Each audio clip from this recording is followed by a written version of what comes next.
Good morning friends, তোমরা সবাই কেমন আছো? আশা করি ভালো আছো। তোমাদের সকলকে স্বাগত আওয়ার অ্যালবাম চ্যানেলে। দেখো, আমি সকাল সকাল দাঁত ব্রাশ করতে করতে চলে গেছি কাকার বাড়িতে।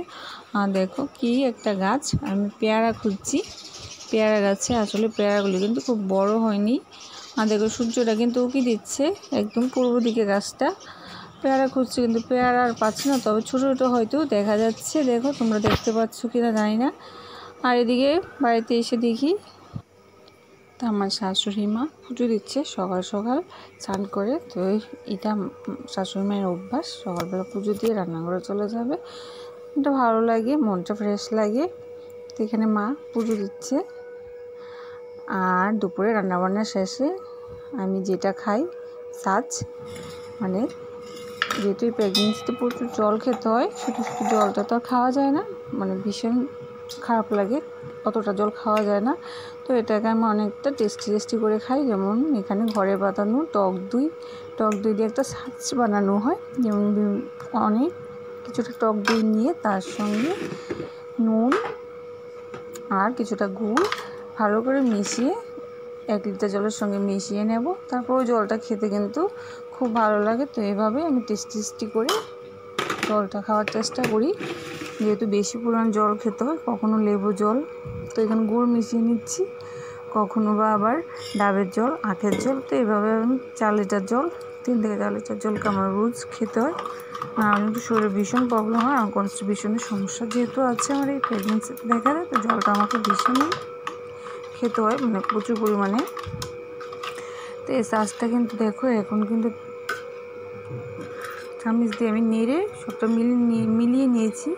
দই, তার সঙ্গে গুড় আর লবণ, তারপর জলটার সঙ্গে এভাবে ঢেলে বোতল থেকে গ্লাস থেকে বোতল। আসলে এই সাজটা খেতে কিন্তু খুব ভালো লাগে। তো এভাবে আমি জলটা খাবার করি রোজ। কোনো দিনই যদি জলটা আমি কোনো কারণে কম খাই, তাহলে কিন্তু আমার সমস্যা দেখা দেয়। তো তোমরাও যারা আমার মতো প্রেগনেন্সিতে আছো, প্রচুর পরিমাণে যাদের জল খেতে হয়, কিন্তু প্রচুর পরিমাণে জল খেতে হয় প্রেগনেন্সিতে, ডাক্তাররাই বলে দেয় 3 থেকে 4 লিটার। তারা কিন্তু এভাবে জলটাকে খুব সুস্বাদু করে খেতে পারো। কখনো ছাঁচ বানিয়ে, কখনো লেবু জল, কখনো আখের জল, এভাবে খেয়ে কিন্তু জলটা খাবার দিতে পারো। দেখো, আমার ছাঁচ বানানো কিন্তু হয়ে গেছে। এভাবে ঢেলে রেডি আমার ছাঁচ। আসলে এটা খেতে কিন্তু খুব ভালো লাগে। তোমরাও কিন্তু বাড়িতে এমনি করে খেতে পারো গরমে। আমি বরফটা দিচ্ছি না, যেহেতু আমার এর মধ্যে বরফ ঠিক না। খেতে কিন্তু খুব সুস্বাদু।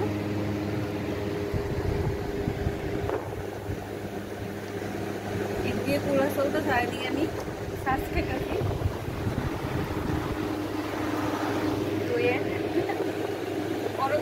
আর এখানে আমি স্নান টান করে চলে এসেছি পনির বানানোর জন্য। ঘরে কিভাবে আমি পনির বানাই, তো এই পুরো ভিডিওটা দেখার জন্য, মানে ঘরে কীভাবে সহজে পনিরটা তৈরি করি, তোমরা অবশ্যই সেই রান্নাবান্না চ্যানেলটিতে গিয়ে অবশ্যই দেখতে পারো পুরো ভিডিওটা। পনির বানানো কিন্তু একদমই সহজ। আর এই পনির বানানোর মধ্যে দিয়ে আজকের ব্লগটা শেষ করছি।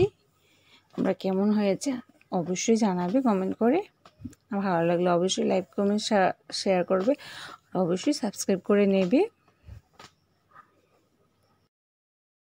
আর তোমরা অবশ্যই কমেন্ট করে জানাবে কারা বাজারের ভেজালযুক্ত পনির না খেয়ে ঘরে এভাবে তৈরি পনির